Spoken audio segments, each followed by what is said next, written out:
Welcome back. Hurricane Milton's expected to bring winds of up to 160 miles an hour when it hits Florida. 14 counties in the state have put in place mandatory evacuation orders.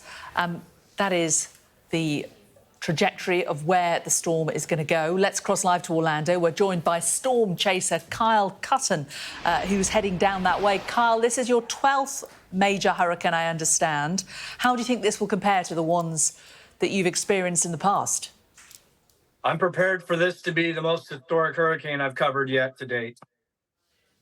How big do you think it's going to get? I'm expecting Cat 4/5 at landfall. The eye is so small that means there's much more energy distributed throughout the hurricane. So I'm hoping people have evacuated, and I will be there at landfall where the ocean, land, and air all meet. So you're hoping people have evacuated. They are perhaps doing the sensible thing and getting out. You're going the opposite way. Are you not worried about your own safety? No, I've done this enough. I know what the dangers are. I know where to be and where not to be. I mean, at all times that can change, but I'm pretty confident I'll get in and out without any problems. What preparations do you take to keep yourself safe? I mean, I do wear body armor so that when we're in the middle of the worst winds, it can be gusts of over 200 miles an hour. I've been in before in Florida just a couple of years ago. So I wear as much body armor as I can. But outside of that, you really just try your best to stay away from whether it be surge, telephone poles and trees falling, or just debris in the air. How do you not get blown away? I'm 250 pounds and I get low to the ground. What about those in the area, though? We're looking, as we talk to you, at a very rainy motorway camera. It's looking pretty quiet now. Many people have left. Are there many people left in the area? And if they are, how prepared are they? I assume that some Floridians have stayed, and I hope they're prepared to be without power and water for weeks to come. Why do you do this?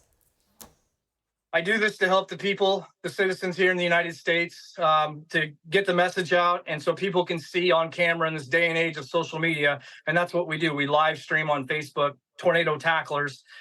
We want to help get the word out so people can see what is exactly happening.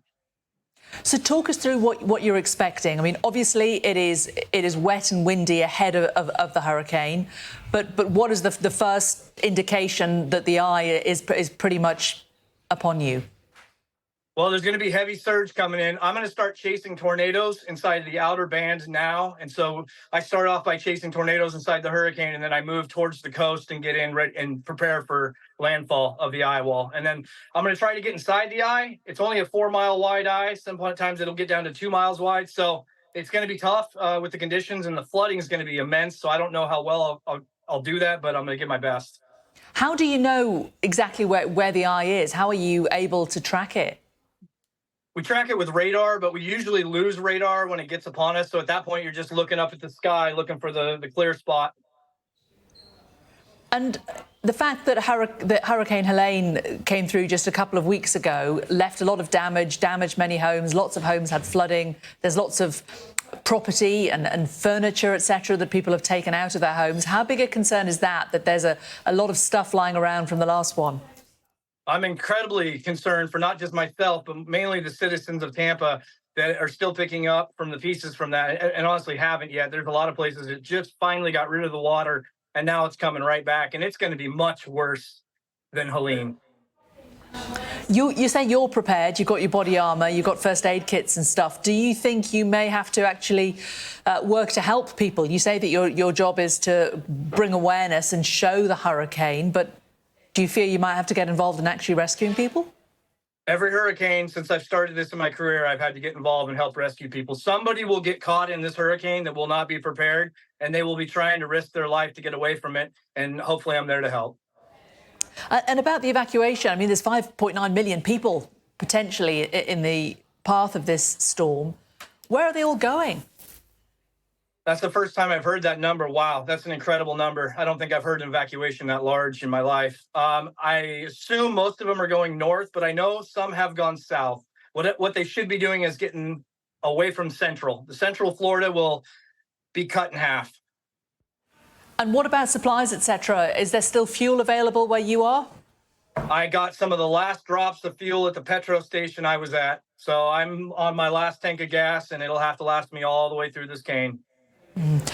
You're obviously very prepared, but do people think that you're maybe a bit crazy for doing the job you do? I get that a lot. Yeah. What changed that, though, is the amount of times we've helped save lives or helped storm survivors after the fact. And people start to see that it's much more than just some adrenaline rush. When you see people, 1,018 people have lost their lives on the storms I've chased. And that number sticks with me all the time. So I do my best to try to help mitigate death and disaster, loss of life. And what do you make of there's been a lot of conspiracy theories about this hurricane. FEMA, the federal government's emergency response agency, has had to put out some stuff on its website kind of countering these conspiracy theories. One of them, the Democrats are making the hurricanes worse. What do you make of that? There's so much misinformation being put out there. We deal with it literally every minute online. That's a great question. I don't know if that's possible, but what I will say is that we are lagging here in the United States with federal disaster relief. It's something that we have a long ways to go, and I've seen it with my own eyes, boots on the ground, and it's worrisome. You see what's happened in North Carolina. They're still digging bodies and looking for people right now. Wow. Kyle, stay safe. Kyle Cutten, storm chaser, he's heading down, hopefully into the eye of Storm Milton. Really good to talk to you today. Thanks a lot. Thank you, Jane. Hopefully, I'll talk to you later.